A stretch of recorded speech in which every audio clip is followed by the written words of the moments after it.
Speaking of disagreements, I feel like you've managed to have beef with the majority of the YouTubers on the platform. Do you regret any of those beefs? Because I think beefing it's an interesting one, because you can almost pre-plan to have this beef with a YouTuber, and you both will have not only fresh content, but you may get each other's following.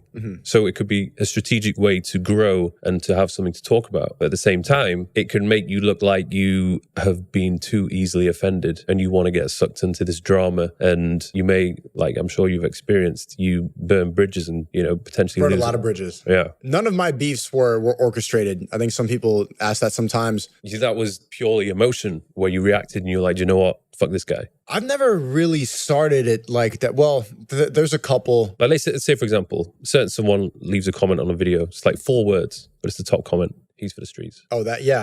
So I remember that one. So that one wasn't a beef. That was just like, I don't like anything you talk about. You're promoting quarantine. You're promoting cancel culture. You're the embodiment of exactly what I don't think is masculine and what we're supposed to be doing. You don't spread the truth. And so that was just a show. That was like a reason to be able to be to make a whole video about it. Do you regret that though, making that video? No. Not at all. Why do you ask that? Because I'm thinking I will get some negativity. Like anybody who's making videos on YouTube, you are going to get criticized. You are going to get some shit from people. The majority of the time, I will acknowledge it. I will obviously react first based on my emotions, but I don't do anything. I just walk off and I just think about it, let myself cool down. And usually, most of the time, I'm like, it's not worth it. And I just carry on doing what I'm doing. And I feel like, you know what, I'm above them. Like, I don't want to resort to their level and react and even give them more exposure. You know what I mean? It's like the top... top rappers in the game, Jay-Z, Eminem, they never beef with anyone because they don't need to. Eminem beefs with people. Eminem was beefing with some mid-tier rappers. Jay-Z was beefing with them. I understand what you're saying, but that's when I realized how powerful reactionary content is. Being like that beef and how like enticing and entertaining drama is. People like to see the back and forth, that like mental sparring. It's interesting and it gives you something to talk about. That one, for example, like people say like you made a whole reaction. The guy's name is D'Angelo Wallace. Since then, I think he quit YouTube. I think he hasn't responded to that. But yeah, I mean, that guy was canceling it. He was the face of Twitter cancel culture and just making it on YouTube. Like the face of virtue signaling, saying that people were bad for not quarantining, saying that people were evil people, they should be canceled, we should put these people in jail for having parties. And it's like, no one's going to call you out for that. I'm just going to, that was a way to show that was not the reason I made the videos about it. I just didn't like anything he was talking about. Is there any bridges that you burnt that you regret and you think, you know what, actually, I'd want to still be cool with this guy? Or you good? Mr. Beast. Yeah. That was one that I didn't need to do that, but. Well, you put a video up and then you just deleted it straight away. Yeah, no one saw it, but that's good. He saw it. He saw it? Yeah. It had like 20, I think barely, no one saw it but him, man.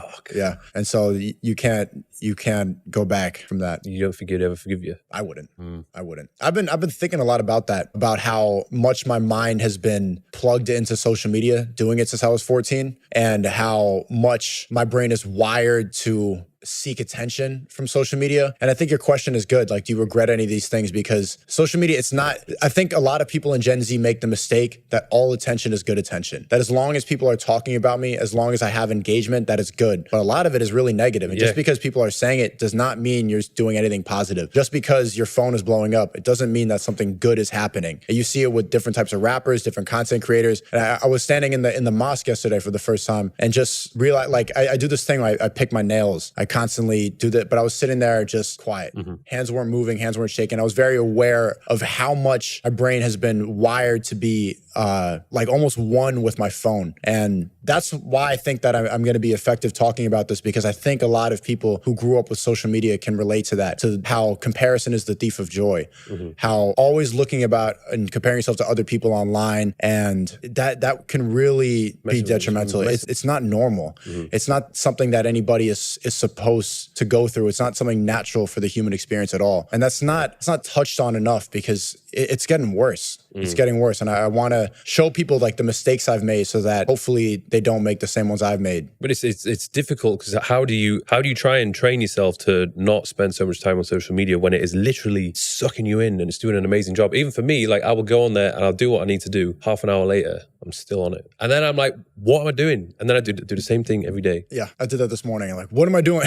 I need to go over and call an Uber. I think the trick is you're going to be on it regardless. You're going to be addicted to it, but it's about making it a positive experience, like curating. Choosing what you consume. Choosing what you consume, having the right people that you follow, especially when I go on Instagram, like I was sending you a DM, like where is the location of the spot? And then immediately when I go to the search bar, it goes to the explore page first. And then so many times before I even search the person's name that I'm contacting, literal softcore porn, like there. And I'm just like, whoa. And then I forget what I'm doing here. And so you have to retrain your brain to think that all of this is haram, that this is terrible, that this is demonic. I look at a demon, and I push that out. So I've reprogrammed my mind to just be something, to just look at it and understand all the psyop and all the programming on there. One thing I do with my Instagram story now is just repost everybody going to the gym. And we have these phrases where I'll be like, I could be watching Netflix right now. And then everybody will post it like, I could be watching porn right now. I could be laying sideways, eating chips in my bed right now. I could have been making excuses right now. I could have been dyeing my hair blue. I could have been canceling somebody. But instead they're showing a picture that they're in the gym and they're doing something positive. That is a positive use of social media. We're here inspiring each other. And we're here every time, like all the captions, all the quotes are something that is trying to resist that programming.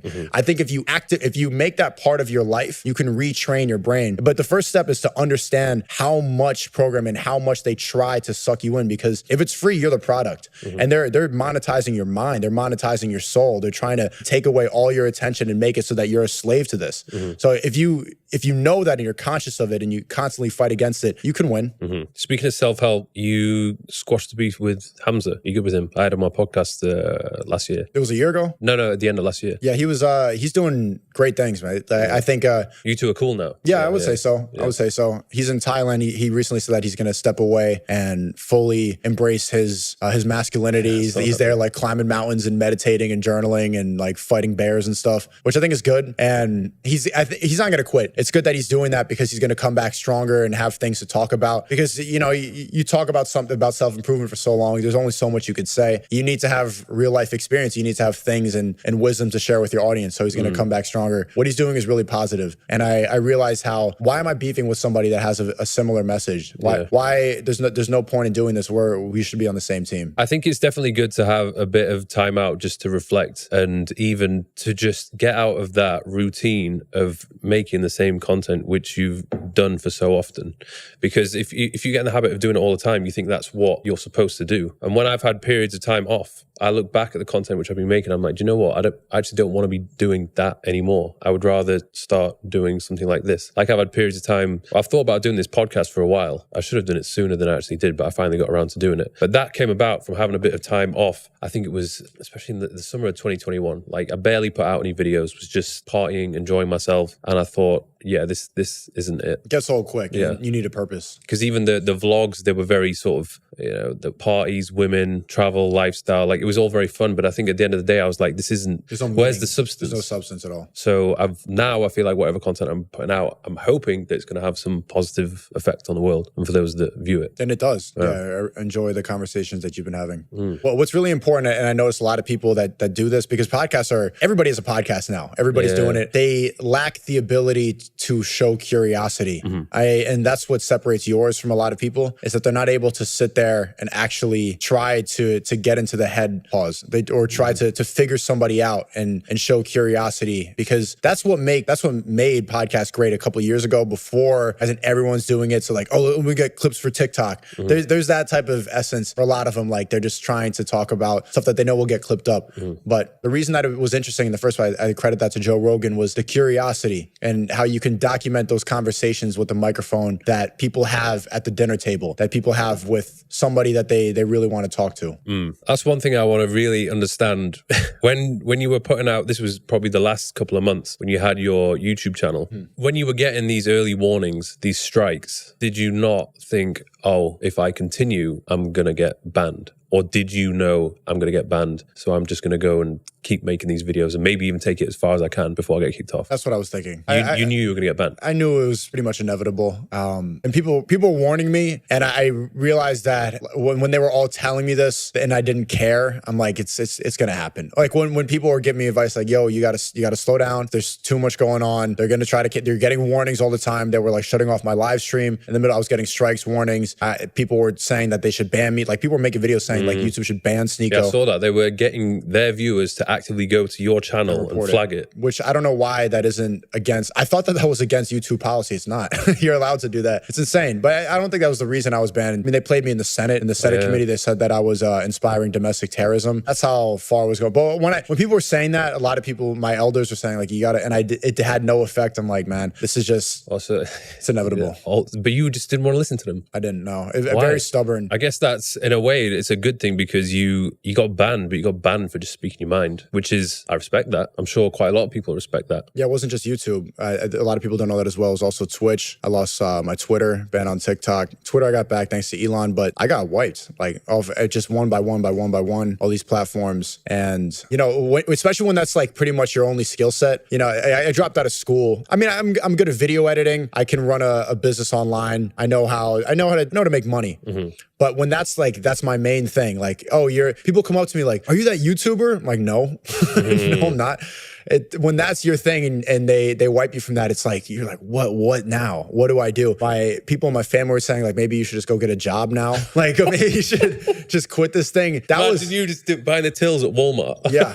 Like imagine that. Like you saw, oh, you're that YouTuber and you're scanning their camera at Best Buy. God. It's a really a weird, but it's working out, man. Rumble is a great platform. I recommend everybody do it. And part of the reason when we were talking about social media addiction and how you can reprogram your mind, I think part of it is coming to alternative platforms, because if you know what the agenda is on these mainstream platforms, I'm the proof of that. You should actively go seek out these. Don't let big tech have a monopoly on your mind. They don't have good intentions. They don't want the best for you. They need you to be a slave to their system. Rumble actually allows free speech, and that there's a lot of good creators on there. And I found myself actually browsing the site more. At first, I'm like, okay, it's just like a website where I can host my stuff. It's getting better, and there's a lot of great creators on there. And I recommend everybody listening to this to download Rumble. Yeah, I think if they make a couple more improvements, hopefully there'll be some more people that go over there. But I think ultimately it seems to be the majority of people are on YouTube. And obviously that must be quite frustrating for you because you can't necessarily reach them. And anything new which is going out there at the moment, I guess the good stuff,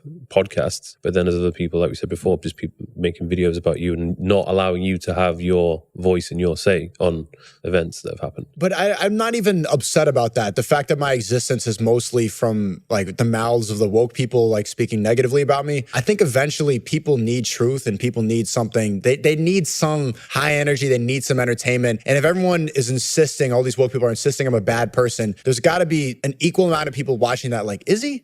Is he really? A lot of it I think could be good marketing, because if they're constantly talking about me, I don't have a channel, there's got to be something enticing there. And if I can be part of that movement to shift people away and let them go to a different platform, then that will make me happy.